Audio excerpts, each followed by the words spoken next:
I feel like since your win in Montreal, this is the fight that we've been like literally the first interview you did was about Islam. So I guess how's it feel to now only be a few days away from finally getting to fight the guy that we've been asking you about since your last fight? Yeah, I'm super excited. It's obviously a big challenge. One of the best fighters ever in the UFC, so I look forward to testing myself against him. Another thing you said after your win in Montreal is that you thought that fight was a good kind of test to prepare for Islam. So going back and rewatching that, do you still feel like that, or was that just kind of in the moment you felt like that? I think it was like a grappler, forward pressure sort of fighter, 5 rounds. So yeah, it was a good test. And I guess, how's life changed for you since winning the belt compared to expectations? Because a lot of people are chasing that, and then when they get it, they have all these lofty expectations that might not be met. So how's life for you compared to what you thought it would be as champion? Yeah, nothing's really changed. I've always just looked forward to the next big challenge. Obviously, yeah, as you said, we knew about the fight pretty much straight away. So I was just back to the gym, back to reality, and then chasing another big challenge. And just, seeing all the interviews you and your team have done is you are extremely confident in this fight. It's like when I beat him, when I knock him out, when I finish him. So I guess what are you seeing from Islam that gives that much confidence that other people haven't been able to crack in there? I mean, I just believe in myself, believe in the team, trust the process.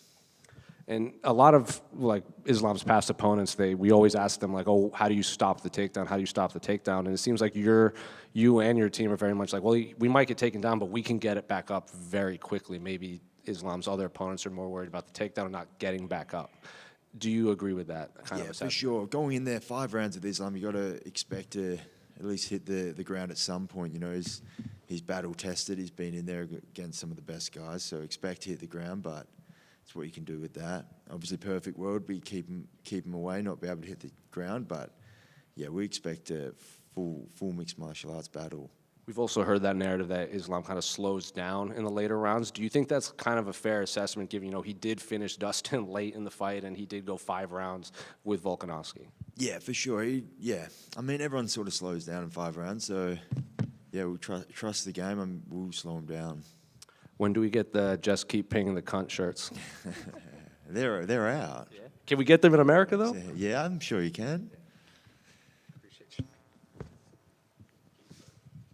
Jack Rea, when Islam decided to move up in the division, he said he looked at the whole division and he didn't see anybody that can give him a tough fight. What's your response to that? I mean, we'll see. I think, yeah, I've got the skills. I think I think everyone can give people tough fights. I think if he's not expecting a tough fight, he'll be in for a rude awakening. A lot of people are taking you to win. A lot of the assessments I hear, a lot of people say that the reason why you're going to win is what you did to Belal. They said that Belal fights very similar to Islam. Obviously, they've trained together. Do you think that's a fair assessment? I think it's a different matchup. I think some things Belal does better than Islam, and there's a lot of things that Islam does better than Belal. So, yeah, we're expecting a tough fight. Obviously, you've talked to Alex Volkanovski. You're close. I'm assuming he's giving you some tips and everything. Obviously, his first fight was extremely close. A lot of people thought he won. Obviously, without giving away a game plan, is anything that he said particular stood out to you? No, I mean, we spoke in depth, about went into depth about what Islam's strong at, things he maybe he didn't expect in the fight that he was good at. So, yeah, we came together with the team and sussed out a good game plan. He was just asked Islam, after he fights you, if he wins, who does he want to defend the belt against? He mentioned Kamaru Usman. Obviously, this card is loaded with other welterweights. If you had a choice, who would you pick? I mean, it just I guess it sort of depends how the next few weeks play out. Obviously, yeah, I think after the next 14 days, the top 5 will look a lot different. So we'll see who prevails with the cleanest performance. And my last question, obviously, you're here, Madison Square Garden, doesn't get bigger than that. You're going against, superstar in Islam Makahachev. A lot of people believe he's the pound-for-pound best. You beat him. I mean, what's better than that? How can you top that? Yeah, I know. It's a big challenge in a pretty iconic spot. So, yeah, I'm pretty excited to go out there and leave some of myself in MSG. Jack, over here to your right.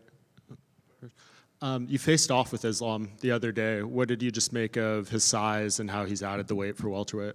Not much. It's hard to sort of gauge.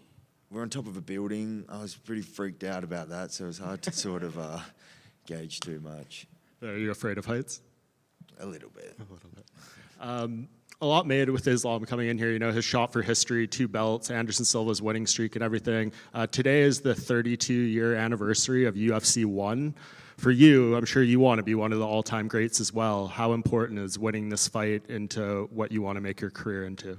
Yeah, massive legacy fight, you know, one of the best guys ever. Regardless of the result, he will go down as one of the greats. So, yeah, it's going to be a pretty good scalp on the resume.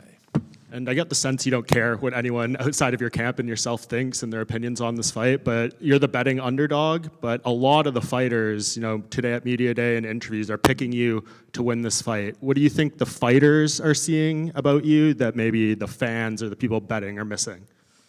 I feel like the fighters always tend to lean towards the champion, so not really paying too much attention.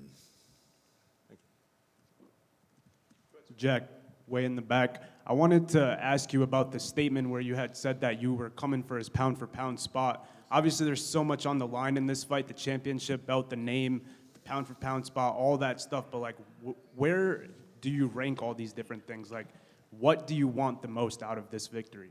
I mean, just to retain my belt, like, it doesn't really matter. I guess the pound-for-pound is very subjective. It doesn't really mean much. So just going in there, get the win over Islam is the #1 goal.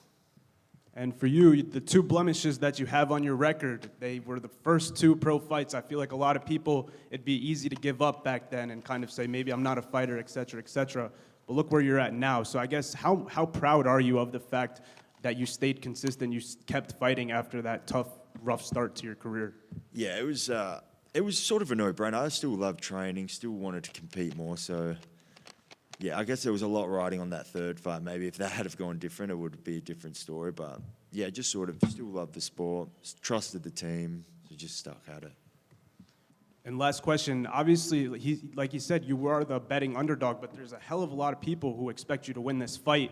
So I want to ask you, what's the roller coaster like of being a guy who was counted out, being doubted against Bilal, winning that fight, and now being a guy, obviously there are, you know, the underdog thing, but there's so many people that believe in you now. So what's that roller coaster like of that change? I mean, I still feel like I'm the underdog. I still have that underdog mentality. I feel like I've got everything to prove, so not much has changed. I mean, I enjoy the underdog role, so. Thank you, man. One last question. Yeah, Jack, over here on your left. Circling back to Volkanovski, how important would it be for you to get to avenge his couple of losses to Islam? Can you talk a little bit more about your relationship with him? Yeah, Volk's the man. He's obviously an inspiring character for an Australian. He's one of Australia's greatest athletes, I believe, so. Yeah, just be able to know him, call him a friend, and be able to watch him train is inspiring for me, and definitely shows the level like where you need to put yourself to get to the heights that he's got to. And then lastly, so much of these questions and so much of this week has been about Islam.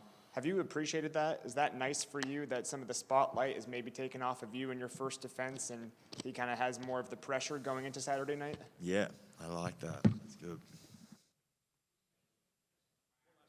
Just one over here. So you're a very, very good champion. A lot of people didn't believe you could win the title. You want to win this fight, whatever happens. I wanted to ask you about the other welter guys, because this week and the other one is like, seems that the best guy will be the next. We are from Ecuador. I wanted to know, what do you think about Michael Morales, and if you see him as a potential #1?